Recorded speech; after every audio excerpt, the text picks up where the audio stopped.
అయిపోయింది. భయపడినంత జరిగింది. పార్లమెంటు సాక్షిగా ఇచ్చిన హామీని పట్టపగలు ఖూనీ చేసేశారు. ప్రత్యేక హోదా ఇచ్చేది లేదని కేంద్ర ప్రభుత్వం అధికారికంగా ప్రకటించేసింది. దీంతో 5 కోట్ల మంది ఆంధ్రుల ఆకాంక్షలు నాశనమైపోయాయి. భావితరాలు పెట్టుకున్న ఆశలన్నీ గల్లంతైపోయాయి. ఏపీకి ప్రత్యేక హోదా ఆశలు గల్లంతు. స్పెషల్ స్టేటస్ ఇవ్వమని తేల్చి చెప్పిన కేంద్రం. విభజన చట్ట హామీలనే వల్లెవేసిన అరుణ్ జైట్లీ. 2.5 ఏళ్ల ఆశలు ఆవిరి. 5 కోట్ల ఆంధ్రుల ఆకాంక్షలు బలి. చంద్రబాబు స్వార్థ రాజకీయం వల్లే ఏపీకి తీరని నష్టం. ప్రత్యేక హోదా వస్తే బతుకులు బాగుపడతాయనుకున్న కోట్లాది మంది ఆశలు ఆవిరయ్యాయి. ఆసాకు ఈసాకు చెప్పి ఏపీకి హోదా ఇవ్వలేమని కేంద్రం తేల్చేసింది. ఇప్పుడు రాష్ట్ర భవిష్యత్తు ఏంటి? ఉద్యోగాలొస్తాయనుకున్న యువత పరిస్థితి ఏంటి? వీటికి సమాధానం లేదు. ముమ్మాటికి రాష్ట్ర ప్రభుత్వ నిర్లక్ష్యం, అలసత్వం వల్లే ఈ దుస్థితి వచ్చిందనేది కాదనలేని సత్యం. ప్రభుత్వ పెద్దగా ఉన్న ముఖ్యమంత్రి చంద్రబాబు కప్పదాటుడు వ్యవహార తీరే రాష్ట్ర ప్రజల కొంప ముంచేసింది అంటే అతిశయోక్తి కాదనే చెప్పాలి. 2014 ఎన్నికల సమయంలో బీజేపీ ప్రధాని అభ్యర్థిగా మోదీ ఇచ్చిన హామీలు, కేంద్రంలో ఎన్డీఏ ప్రభుత్వం అధికారంలోకి వచ్చిన తర్వాత ఇచ్చిన హామీలను రాబట్టడంలో చంద్రబాబు విఫలమయ్యారు. కేంద్రం ఇచ్చిన హామీల్లో అత్యంత కీలకమైనది ప్రత్యేక హోదా. దీని ద్వారానే రాష్ట్ర అభివృద్ధి సాధ్యపడుతుందని తెలిసినా అందుకోసం కేంద్రంపై ఒత్తిడి తేలేకపోయారు చంద్రబాబు.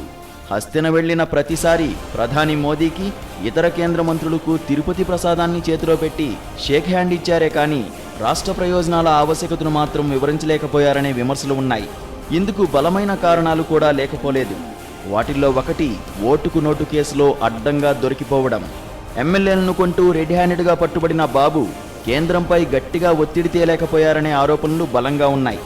హోదాపై కేంద్రాన్ని గట్టిగా నిలదీస్తే కేంద్రం కేసుపై ఒత్తిడి తెస్తుందేమోనన్న భయం బాబును వెంటాడిందంటారు రాజకీయ విశ్లేషకులు.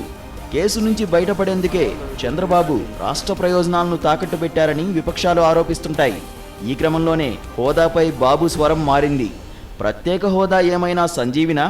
హోదా వస్తే బండ్లు ఓడలవుతాయా అంటూ ఎన్నోసార్లు వెటకారంగా మాట్లాడారు.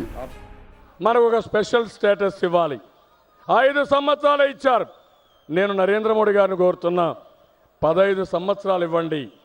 5 సంవత్సరాల్లో ఇండస్ట్రీ రావాలంటే 2-3 ఏళ్ళు అవుతుంది. అది ప్రారంభమయ్యే లోపల ఆ స్టేటస్ పోతే మళ్ళీ అభివృద్ధి ఆగిపోతుంది. అందుకని కనీసం 15 సంవత్సరాలు స్పెషల్ స్టేటస్ ఇమ్మని చెప్పి వారిని కోరుతున్నా. అదే మరి కొంతమంది కావాలని కన్ఫ్యూజ్ చేసి స్పెషల్ స్టేటస్ ఇస్తే ఇది ఒక సంజీవని కింద అన్నీ అయిపోతాయని. ఏం వస్తాయండి? 2 వస్తాయి. ఆ 2లో ఏంటి? 1 EAP, 2 central sponsor schemes. Central sponsor schemes తగ్గించేశారు. 62 నుంచి 52% వచ్చింది. ఈఏపీ వచ్చే కొద్దిగా ఎంత వచ్చింది? ఎన్ని ప్రాజెక్ట్స్ ఇస్తే గవర్నమెంట్ ఆఫ్ ఇండియా, అది మళ్ళీ వాళ్ళు క్యాబినెట్లో తీసి వాళ్ళు పాస్ చేయాలి. ఎన్ని సేవ్ వస్తాయి? నేను అడిగింది ఫస్ట్, నా డిమాండ్ స్పెషల్ స్టేటసే. వారు కాదని ఇంకా ఎక్కువ డబ్బులు ఇస్తున్నారు అనుకో, ఇంక నీకు బాధ ఏముంది? ఇంకా ఎక్కువ డబ్బులు ఇస్తే నేను కాదన్నా కదా. కాదు, కోడలు మగబిడ్డ అంటారంటే అత్తొద్దు అంటుందా? ఈ యొక్క స్పెషల్ స్టేటస్తోనే మొత్తం అయిపోతుంది, స్వర్గం అయిపోతుందని చెప్పి మాట్లాడుతున్నారు. 10 ఏళ్ళు స్పెషల్ స్టేటస్ వచ్చిన రాష్ట్రాలు స్వర్గాలు అయిపోలేదు. What is the reason? ప్రత్యేక హోదాపై రాష్ట్ర ప్రభుత్వ తీరుతో విసిగెత్తిపోయిన ఏపీ ప్రతిపక్ష నేత వైఎస్ జగన్మోహన్ రెడ్డి హోదా పోరాటాన్ని భుజానకెత్తుకున్నారు. ప్రత్యేక హోదానే లక్ష్యంగా ఏపీ ప్రతిపక్ష నేత వైఎస్ జగన్మోహన్ రెడ్డి పలుమార్లు ధర్నాలు చేశారు. ఢిల్లీలో పలుమార్లు కేంద్ర పెద్దలను కలిశారు. యోభేరు పేరుతో హోదాపై యువతలో చైతన్యం తెచ్చే ప్రయత్నం చేశారు. అఖిలపక్షాన్ని పిలవండి, కలిసి కేంద్రంపై ఒత్తిడి తెద్దామని ఎన్నోసార్లు పిలుపునిచ్చారు. అయినా చంద్రబాబు ఆ మేరకు చర్యలు చేపట్టలేదు. దాని ఫలితమే రాష్ట్ర ప్రజల హోదా ఆశలు నీరుగారేలా చేసింది. హోదా విషయంలో రాష్ట్రానికి ఇంత అన్యాయం జరిగినా కేంద్ర మంత్రి అరుణ్ జైట్లీ చేసిన ప్రకటన స్వాగతిస్తున్నానని చంద్రబాబు చెప్పడం ఆయన ద్వంద్వ వైఖరికి నిదర్శనమంటారు రాజకీయ విశ్లేషకులు. జనరల్ డెస్క్, సాక్షి న్యూస్.